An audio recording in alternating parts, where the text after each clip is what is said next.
अस्सलाम वालेकुम, आप देख रहे हैं प्रोग्राम रिपोर्ट कार्ड। मैं हूं सारा इलियास। प्रोग्राम के आगाज़ में आज हमने एक बहुत अहम मसले पे बात करनी है। लाहौर में आज सीनियर सहाफ़ी आमिर मीर और इमरान शफकत को हिरासत में लिया गया। हिरासत में लिए जाने की वजह मालूम नहीं हो सकी, ताहम उन्हें कुछ घंटों के बाद रिलीज़ कर दिया गया, उन्हें छोड़ दिया गया। ना कोई नोटिस, ना कोई FIR, कोई कानूनी तकाजा पूरा नहीं किया गया।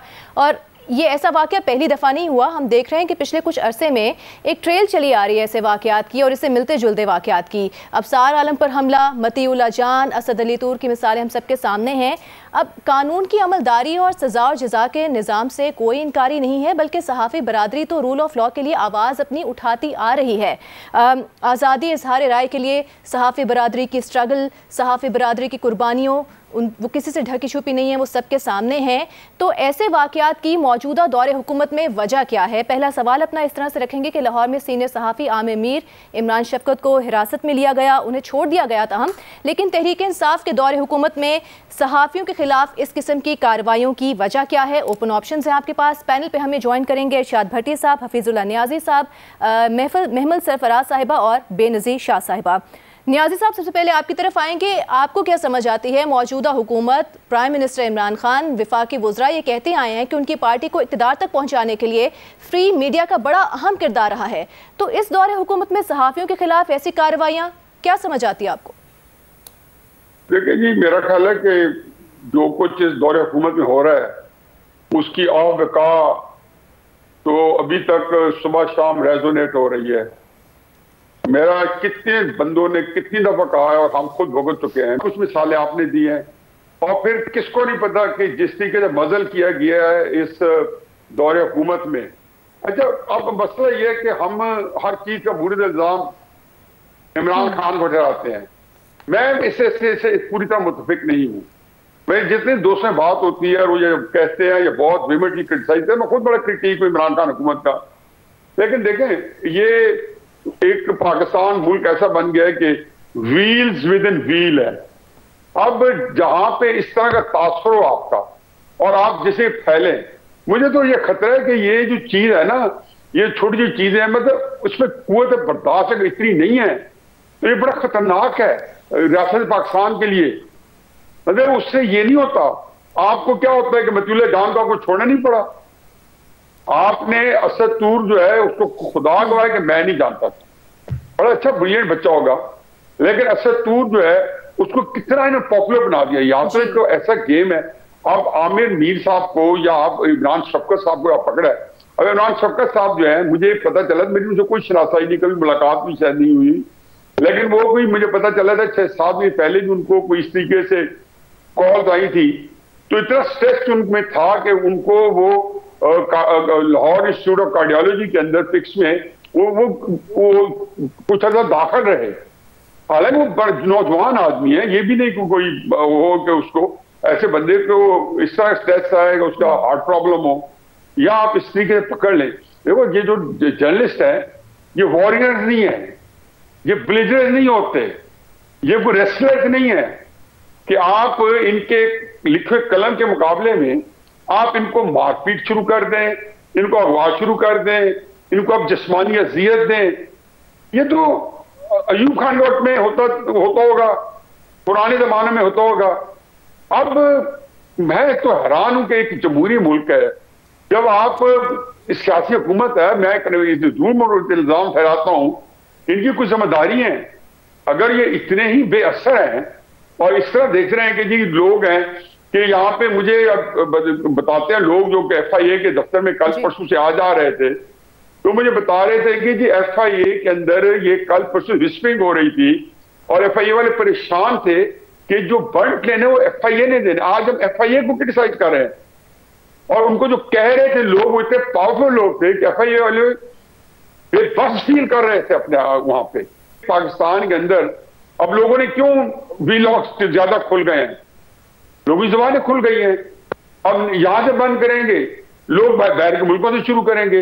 अब नवाज शरीफ का जो केस है, इनको पता नहीं है कि नवाज शरीफ का केस जब इंग्लैंड में चलेगा और वो पाकिस्तान की अदालतों के बारे में या बाकी इदारों के बारे में जब वो अपने मिशन स्टेटमेंट देंगे, देखो पिटीशन है तो कोई वकील लोग बताते हैं उसकी ग्राउंड होती है, तो ग्राउंड बनाएगा ना, तो सारी जो बताएगा, जज एक्शन की वीडियो भी साथ अटैच करेगा, जब इंटरनेशनल लेवल पे आपको इस तरीके से मीडिया के बारे में चीजें नजर होंगी कि जी मीडिया को इस तरीके से बदल किया गया से बैनुल अक़वामी सतह पर क्या पैगाम जाता है? ये एक बड़ा अहम सवाल है, बहुत अहम सवाल है।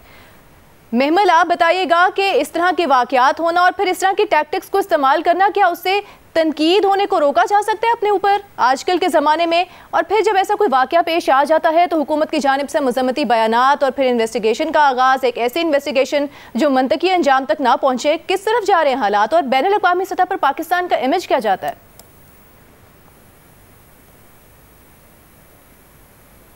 देखिए सारा, सबसे पहले तो मैं ये कहूंगी कि जो आज आमिर मीर साहब और इमरान शफकत साहब के साथ हुआ, ये अरेस्ट नहीं था, ये एक हरासमेंट थी। क्योंकि जिस तरीके से जो है वो अरेस्ट किया, जो कह रहे हैं सो कॉल्ड अरेस्ट जिस तरीके से किया गया इमरान शफकत साहब के, तो घर में जिस तरह कितने लोग घुस आए और फिर किस तरीके से उन्हें फोर्सफुली जो है वो ले जाया गया।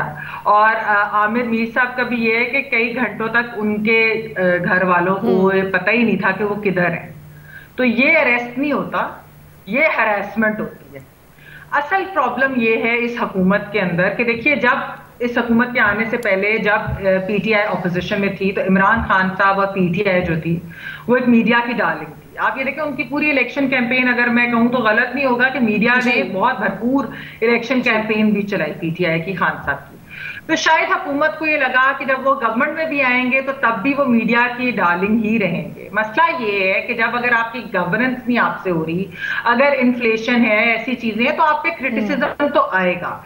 लेकिन मसला ये हुआ कि ये मीडिया ने कैसे, हाउ डेयर दे के हमारे ऊपर इस तरह से वो क्रिटिसिज्म करते हैं।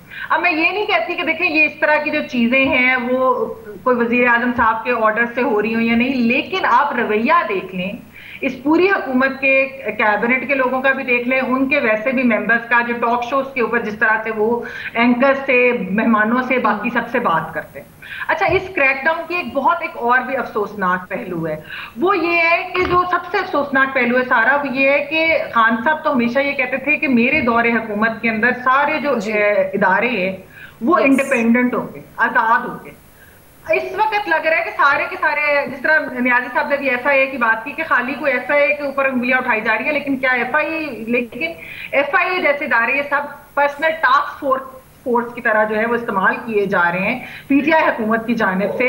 और इस तरह से फखर से बात भी की जाती है कि चिप लग गई किसी में, जिस तरह वाडा साहब ने एसएचओ वाला बयान दिया, बिल्कुल एसएचओ की मारे नजीर चौहान साहब ने जो भी किया वो बिल्कुल गलत किया जी, वो बिल्कुल गलत चीज थी। लेकिन जो पूरे जहांगीर तरीन ग्रुप के बारे में एक बात की गई कि एसएचओ की मार है ये लोग, और फिर ये कि चिप डाल दी गई, ये जब फखर से बात करते हैं ना, तो इसका मतलब है कि कहीं ना कहीं इदारों को जिस तरीके से, तो बड़े अफसोस की बात है, एक तो हम देखें प्रेस फ्री, और फिर अगर प्रेस फ्रीडम की बात हो तो वजीर आजम साहब हर इंटरनेशनल इंटरव्यू में कहते हैं कि पाकिस्तान की प्रेस तो सबसे ज्यादा फ्री है।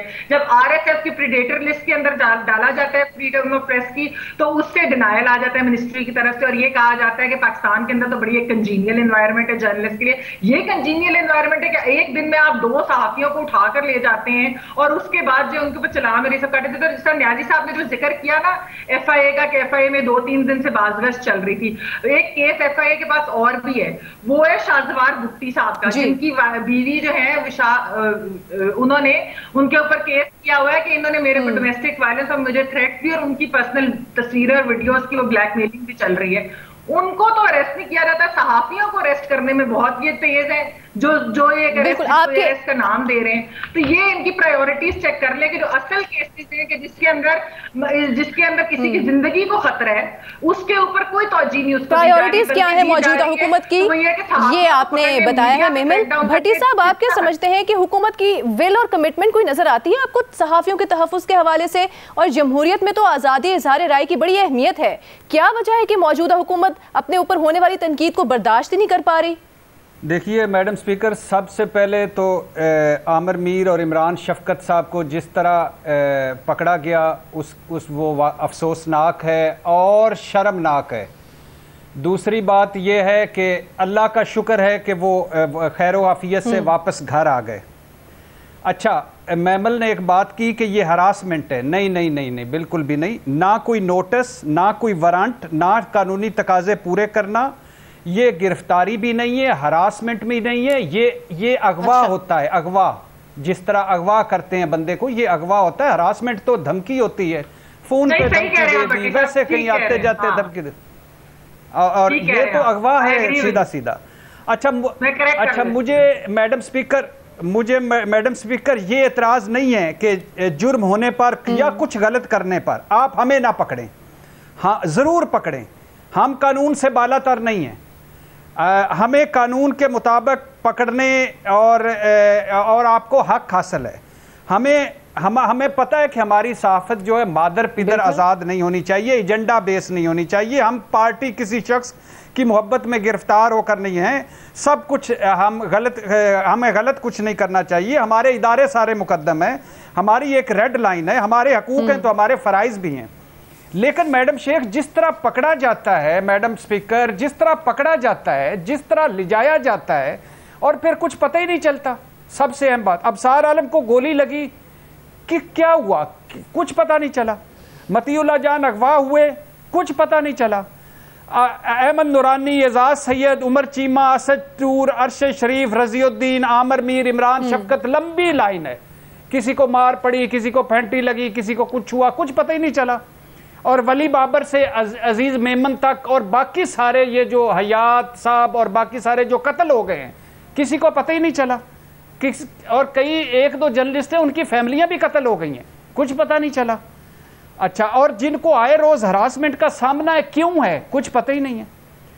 देखिए 22 साल अपोजिशन में थे इमरान खान मीडिया इमरान खान की डार्लिंग था और इमरान खान मीडिया की डार्लिंग थे। पता है क्या कहा करते थे इमरान खान साहब? कहते थे मुहज़्ज़ब मुआशरे के लिए आज़ाद मीडिया ज़रूरी है। ख़वातीनो हज़रात, मीडिया मजबूत हो तो जमहूरियत भी मजबूत होती है। ख़वातीनो हज़रात, अब क्या हो गया? करप्ट हुक्मरान आज़ाद मीडिया से खौफज़दा होते हैं। ख़वातीनो हज़रात, मेरी जद्दोजहद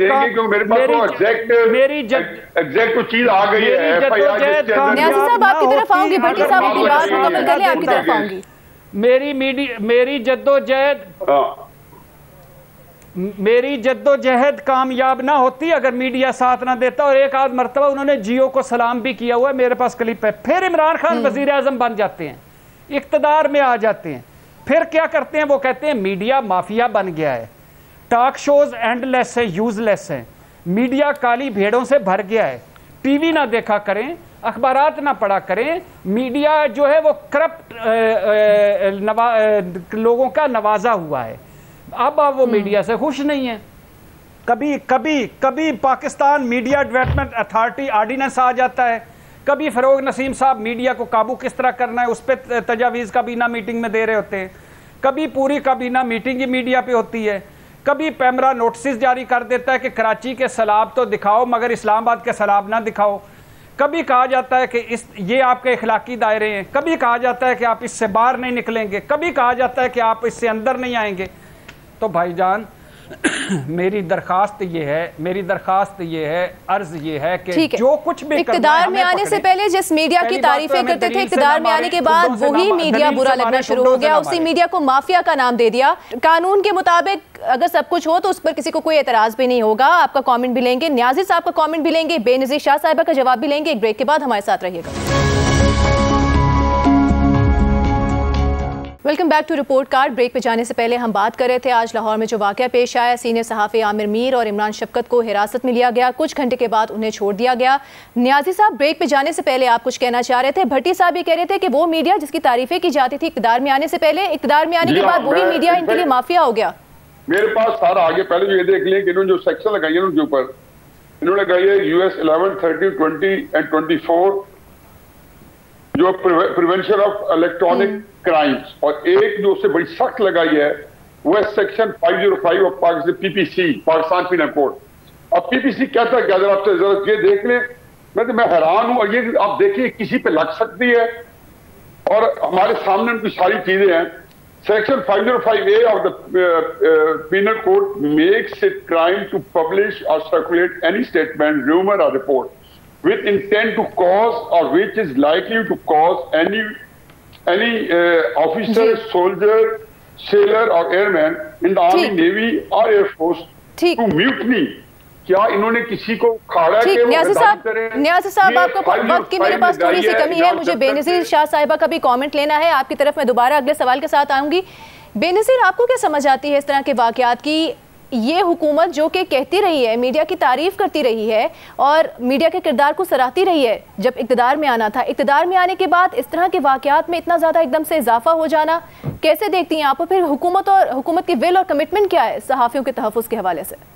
कोई कमिटमेंट नहीं है सारा। अभी जो न्याज़ी साहब पढ़ रहे थे FIA से स्टेटमेंट, वो छोटी सी एक स्टेटमेंट आई है, वो भी गिरफ्तारी के बाद आई है, वो भी कुछ देर बाद आई है। उसमें लिखा हुआ है, आखिरी जो सेंटेंस है उसमें लिखा हुआ है कि अभी हम सबूत जमा कर रहे हैं और फिर जमा करके हम अदालत जाएंगे। अगर आप अभी सबूत जमा कर रहे हैं तो फिर आपने सहाफ़ियों को गिरफ्तार क्यों किया और FIR किधर है?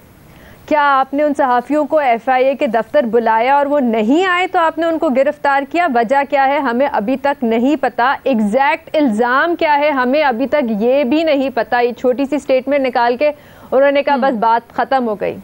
देखिए, पहली बात तो सारा मैं यहाँ पे करना चाहूँगी कि आमिर मीर और इमरान शफ़क़त जैसे सहाफ़ी यूट्यूब पे क्यों है, वो मेन स्ट्रीम मीडिया पे क्यों नहीं है? इसलिए क्योंकि हमारे मुल्क में पिछले 3 सालों से सेंसरशिप इतनी बढ़ गई है कि बहुत से सहाफ़ियों के लिए अब जगह ही नहीं है मेन स्ट्रीम में, क्योंकि बहुत से सहाफ़ी बात ही नहीं कर सकते, बहुत सी चीज़ों पे हम भी बात नहीं कर सकते क्योंकि इतनी सेंसरशिप है हमारे मुल्क में।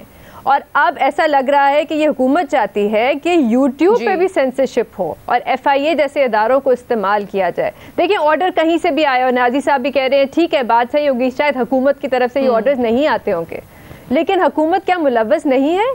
क्योंकि हुकूमत खामोश है। अभी तक मैंने तो हुकूमत की तरफ से, किसी भी हुकूमती ओहदेदार की तरफ से, किसी भी मिनिस्टर की तरफ से कोई अभी तक स्टेटमेंट नहीं देखी कि यहाँ पे 2 सहाफ़ी लाहौर में गिरफ्तार हो गए, गायब हो गए और अभी तक कोई स्टेटमेंट नहीं आई। और जैसे अभी मेमल ने भी बात की कि पिछले महीने जब रिपोर्टर्स विदाउट बॉर्डर्स की एक लिस्ट आई जिसमें लिखा था कि वज़ीर आज़म इमरान खान प्रेडेटर है प्रेस फ्रीडम के, तो हुकूमत की तरफ से बड़ा सख्त रद्द-ए-अमल आया कि ये तो बिल्कुल गलत है, इनका क्राइटेरिया क्या है, हमने तो बड़ा अच्छा माहौल बनाया हुआ है सहाफ़ियों के लिए। ये बड़ा अच्छा माहौल है कि 2 सहाफ़ी गायब हो जाते हैं और हुकूमत खामोश है, ये होता है माहौल। आपको याद होगा PTI के ऑफिशियल ट्विटर अकाउंट से एक लिस्ट आई थी, अच्छे सहाफ़ी कौन है, बुरे सहाफ़ी कौन है। अच्छे सहाफ़ियों के साथ ये नहीं होता, बुरे सहाफ़ियों के साथ ये होता है। जब वज़ीर आज़म से अल जज़ीरा पे पूछा जाता है कि सेंसरशिप है मुल्क में, तो वज़ीर आज़म कहते हैं Hashim where is the evidence, this is the evidence, ये है एविडेंस और ये है सबूत कि 2 सहाफ़ी गायब हो गए और हमें अभी तक नहीं पता कि इल्ज़ाम उन पे बहुत अनफॉर्चुनेट वाक़या है और हमने देखा है कि मौजूदा हुकूमत में ऐसे वाक़यात हो रहे हैं। मेहमल, आप कुछ कहना चाह रही हैं? जी सारा, मैंने कहा जिस तरह बेनज़ीर ने वो गुड और बैड जर्नलिस्ट की बात की ना, तो जिस तरीके से ट्विटर ट्रेंड्स चलते हैं सहाफ़ियों के खिलाफ, जिस तरह से इस मीडिया को डिस्क्रेडिट किया जाता है PTI के लोगों की तरफ से, हम एक मुनज़्ज़म हम ये ट्रेंड देख रहे हैं ओवरऑल कि मेन स्ट्रीम मीडिया के अंदर जो लोग इनके क्रिटिकल हैं उनको जो है डिस्क्रेडिट किया जाए, जो इनके ऊपर जरा से तनकीद, यानी कि सिर्फ ये क्या यस सर चाहते हैं, तो एक जमहूरी मुल्क के अंदर ये यस सर नहीं खाली हो सकता। और ये इस तरीके से सहाफ़ियों को किडनैप करके दिन दहाड़े या सहाफ़ियों के ऊपर जिस तरह अटैक्स होते हैं या इस तरह की इंटरव्यूज में बैठ के जो बातें की जाती हैं, हकीकत उसके बरक्स है, वैसा है नहीं। और जहाँ तक कानून की अमलदारी की बात है, उसे कोई इनकारी नहीं है। अगर आपने कोई ऐसा इकदाम उठाना है तो उसमें तमाम कानूनी तकाजे जरूर पूरे किए जाने चाहिए, वरना ये बहुत बहुत बड़ी ज्यादती है। एक ब्रेक लेते हैं, ब्रेक के बाद वापस आएंगे एक और अहम सवाल के साथ। हमारे साथ रहिएगा। Welcome back to report card.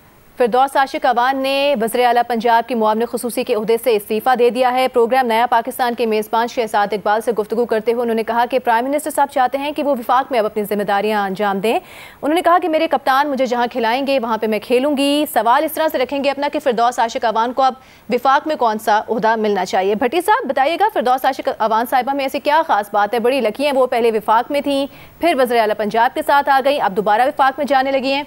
क्या खास बात है उन्हें और ओहदा कौन सा मिलना चाहिए उन्हें? क्या बात है मैडम स्पीकर, क्या बात है। फिरदौस आशिक अवान साहिबा को कौन सा ओहदा मिलना चाहिए ये बताएंगे इरशाद भट्टी साहब। ख़वातीनो हजरात, कौमी तिराना खत्म हुआ। देखिए ग्रेट भट्टी, भट्टी फॉर्म में है भट्टी साहब। देखिए फिरदौस आशिक अवान साहबा, मुशर्रफ हुकूमत, पीपल्स पार्टी हुकूमत, इमरान हुकूमत, क्या खास बात है, क्या गिद्दड़ सिंगी है।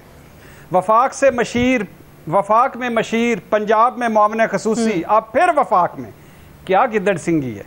मैं सदके जाऊं अपने कप्तान पर जिसने 12 मरतबा केपी की हुकूमत में तब्दीली की। वो सही तब्दीली का मतलब समझें। कभी ओपनर भेज देते हैं फिरदौस साहबा को, कभी 10वें नंबर पर बैटिंग दे देते हैं, कभी पहला ओवर पकड़ा देते हैं, कभी 12वां खिलाड़ी बना देते हैं। वाह मेरे कप्तान, वो तो कह रही है कप्तान मुझे जहां खिलाएंगे मैं खेलूंगी, खुल के खेलूंगी। वाह मेरे कप्तान, तेरी तब्दीली पर मैं कुर्बान। कितनी बेजौक हैं मैडम स्पीकर आपके, आपने मेरे शेर पे दाद ही नहीं दी, एक सवाल दाग दिया। वाह मेरे कप्तान, तेरी तब्दीली पर कुर्बान, इस शेर पे दाद दें आप। चले मैं आपको पूरी दाद देती हूँ, आप मुझे बता दें कि ओहदा कौन सा लेना चाहिए। वक्त की कमी है मेरे पास, अदा करता हूँ। वक्त की कमी फिरदौस साहबा के पास भी है आप और इमरान खान साहब के पास भी है, तो लिहाजा पॉपुलेशन उनको मिल रहा है और बड़ा अच्छे तरीके से वो पहले भी हैंडल करती थी, आप भी करेंगी अल्हम्दुलिल्लाह। और शुक्र है आप, मैं और न्याजी साहब इस कैबिनेट में नहीं, वरना हमें पता नहीं क्या क्या ओहदे देते और क्या क्या हमसे ले लेते। महमल, कौन सा ओहदा मिलना चाहिए फिरदौस आपा को? देखिए वैसे तो अच्छा सारा, वैसे फिरदौस आपा ने तो ये क्लेम किया है कि उनको शायद विफाक में कुछ मिल रहा है, लेकिन मुझे चंद जराए कह रहे हैं कि शायद ये सही नहीं है, ये खबर दुरुस्त नहीं है। लेकिन खैर एनीवे अगर उन्हें मिले, मेरे ख्याल में वो हरफन मौला है, वो बहुत कुछ कर सकती हैं। वो देखिए फाइनेंस मिनिस्टर भी बन सकती हैं। उनके अभी जो पंजाब के अंदर एक्चुअली जो सीएम साहब से सुनने में जो आया है, कुछ लड़ाई जो हुई है वो सियालकोट के इलेक्शन के अंदर कुछ इन्हीं इश्यूज के ऊपर हुई है, खर्चे खुर्चे पे। तो वो फाइनेंसेस का उन्हें बड़ा पता है, तो वो एक फाइनेंस मिनिस्टर बहुत अच्छी बन सकती हैं। वो इंटीरियर मिनिस्टर भी बन सकती हैं, शेख रशीद साहब से बेहतर भी होंगी, हैं भी पीटीआई की। फिर उसके अलावा जो स्पोर्ट्स मिनिस्टर भी बन सकती हैं। आपने देखा उसमें तो वो वाकई बहुत अच्छी हैं, बिल्कुल। तो मेरे ख्याल में वो स्पोर्ट्स मिनिस्टर भी बन सकती हैं। तो वाकई वो और भी बहुत वजीर आजम के अलावा। अच्छा न्याजी साहब, महमल और भट्टी साहब कह रहे हैं वज़ीर आज़म के सिवा फिरदौस आशिक अवान साहिबा सब कुछ बन सकती हैं। आपको कौन सा ओहदा समझ आता है उनके लिए?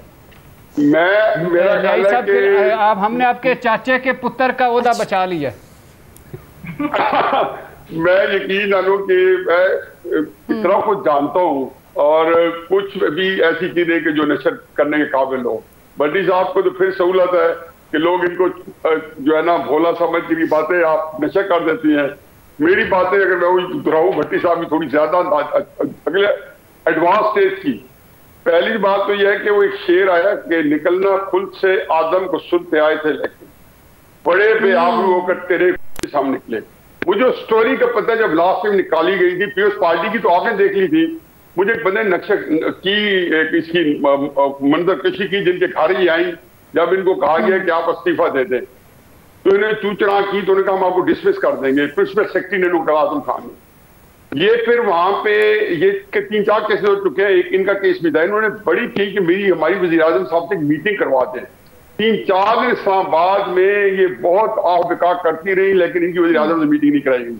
दूसरी बात यह कि मेरी कजन है, वो FJ कॉलेज में इनके साथ थी, और वो जो बताती है वही शख्सियत बड़ी हो कि वही कुछ हुआ। ये मैं बताऊंगा नहीं वो क्या है, वो क्या कहती थी। वो जितना ये कहती थी कि मेल स्टाफ भी को देख के थर थर कांपता था FJ में, जबकि जाहिर है कि जिसको कहना चाहिए कि आतिश जवान का बंदा उस वक्त आप जब जवानी में होते हो तो वो ज्यादा क्वथरे होते हो। तीसरी बात यह है जी कि स्पोर्ट्स के अंदर महमल जो है ना बड़ी चलाक है। मैं इसको हमेशा अंडरमाइन करता हूँ और समझता हूँ कि ये सिर्फ तारिशवारी है, लेकिन नहीं, ये हमारे वज़ीर आज़म के साथ की तरह चलाक भी है। और ये इसने एक और जो सबसे स्पोर्ट का अहम महकमा है जिसके अंदर हमारे पास आज तक जैसे बड़ी कैपेसिटी और हम कम्पीट कर सकते हैं ओलंपिक से भी, वो है रेसलिंग। मेरा ख्याल है कि ये सबसे ज्यादा ये हकीकत बड़ा अच्छा शोबा है और खुद बेनज़ीर वैसे तो हरफन मौला है फिरदौस आपा, खेलों की मिनिस्ट्री कैसे रहेगी फिरदौस आशिक अवान साहिबा के लिए आपके ख्याल में? सारा मेरे ख्याल से उनको कोई भी ओहदा नहीं मिलना चाहिए। जो उन्होंने अभी कुछ दिन पहले जो सिंध के बारे में बात की, उसके बाद उनको कोई ओहदा नहीं मिलना चाहिए। जो उससे पहले उन्होंने एक दफ़ा टीवी पे एक पीपल्स पार्टी के MNA के साथ किया, उसके बाद भी उनको कोई ओहदा नहीं मिलना चाहिए। देखिए, मैं ज़्यादा इस सवाल पे बात नहीं करूँगी क्योंकि मुझे पता ही नहीं है और मेरा नहीं ख्याल है आवाम को भी पता है कि क्राइटेरिया क्या है जिसकी बुनियाद पे ये हुकूमत ओहदे देती है या आपको अपॉइंट करती है। मुझे तो नहीं पता क्या है, आपको किस किस्म की एक्सपर्टीज़ चाहिए होती है या कौन सी क्राइटेरिया है जिसके ऊपर आपको अपॉइंटमेंट होती है। बाद में इस्तीफ़ा भी ले लिया जाता है, बाद में हटा भी दिया जाता है, लेकिन हमें नहीं बताया जाता कि क्यों हटाया या उसकी क्या वजह थी। फिर एक दफ़ा हटा दें तो फिर वापस भी ले आते हैं, जैसे फ़याज़ुल हसन चौहान साहब को ले आए काबीना में पंजाब की, लेकिन हमें नहीं पता कि उनको क्यों निकाला गया और उनको क्यों वापस लाया गया। तो यहाँ पर हमें पता ही नहीं कि क्राइटेरिया क्या है। हाँ, शायद एक क्राइटेरिया ये है कि जितनी आप ऑपोजिशन पे तनकीद करें तो शायद उसकी बुनियाद पे शायद आपको कोई ओहदा मिल जाता है। इसके अलावा मुझे नहीं पता कि इनकी एक्सपर्टीज क्या है। बेनज़ीर, आपके मुताबिक जो है फिरदौस आशिक अवान साहिबा को कोई ओहदा नहीं मिलना चाहिए। इस बारे में जो हमारे बाकी तज्ज़ियाकार हैं उनके दिलचस्प जवाबात आपने जाने हैं। ये तो वक्त ही बताएगा कि विफाक में वो कौन सा ओहदा लेने में कामयाब होती हैं। प्रोग्राम से मुझे दीजिए इजाज़त। अल्लाह हाफ़िज़।